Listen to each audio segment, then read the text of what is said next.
দিন আগের কথা। নদীর ধারে এক ছোট্ট গ্রামে বাস করত এক সৎ ও পরিশ্রমী মাঝি, ভক্তরাম। তার একমাত্র সম্পদ ছিল একটি মজবুত কাঠের নৌকা।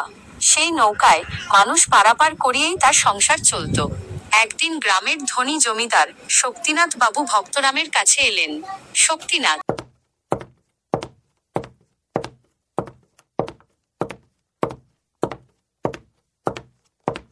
তাহলে ভাবতে পারি, নৌকোটা কিন্তু খুব মজবুত, শক্ত কাঠের তক্তা দিয়ে বানানো। শক্তিনাথ, চলো তবে দাম করা যাক। খুব ভালো হবে বাবু। আপনার হাতে পড়লে নৌকোটার আরো সম্মান বাড়বে।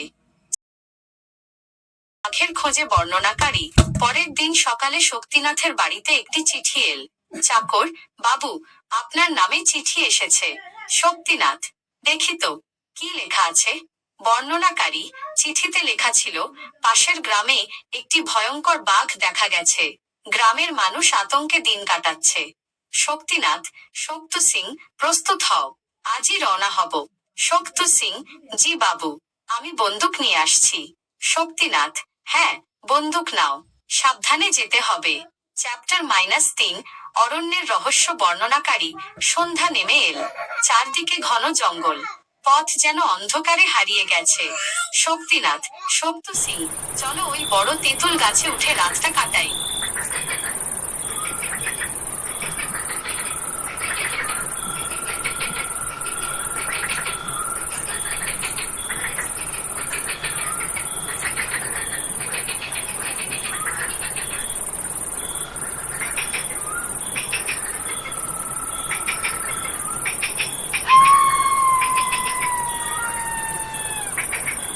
হঠাৎ শক্ত সিং গাছ থেকে নিচে পড়ে গেল। শক্তিনাথ দৌড়ে গিয়ে তাকে তুলে দাঁড় করালেন। শক্তিনাথ, ভয় পেও না, তুমি ঠিক আছো তো? শক্ত সিং, হ্যাঁ বাবু, একটু ব্যথা পেয়েছি। চ্যাপ্টার -4, কাঠুরিয়াদের সাহায্য। বর্ণনাকারী,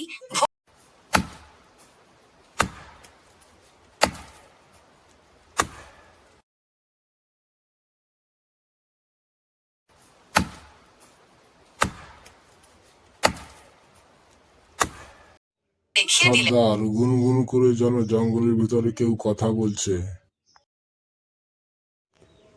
চল তো, সবাই গিয়ে দেখি।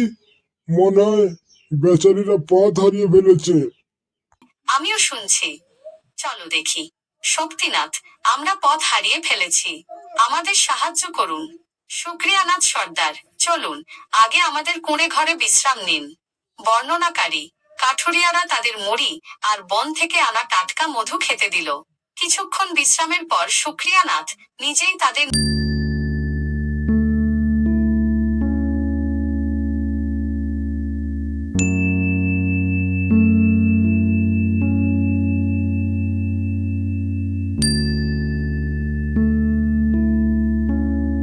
শুক্রিয়ানাথ নিজেই তাদের নিরাপদে গ্রামের পথ দেখিয়ে দিলেন। চ্যাপ্টার -5, মানবতার জয়। শক্তিনাথ, শুক্রিয়ানাথ, আপনি আমাদের প্রাণ বাঁচিয়েছেন, এই নিন কিছু বকশিস। শুক্রিয়ানাথ সর্দার, না বাবু, আমার কোনো বকশিস লাগবে না। মানুষের বিপদে চেয়ে মানুষের ভালোবাসা আর সাহায্যের মূল্য অনেক বেশি। বর্ণনাকারী, সেদিন থেকে শক্তিনাথ, ভক্তরাম, শক্ত সিং এবং শুক্রিয়ানাথের মধ্যে গভীর বন্ধুত্ব গড়ে উঠল।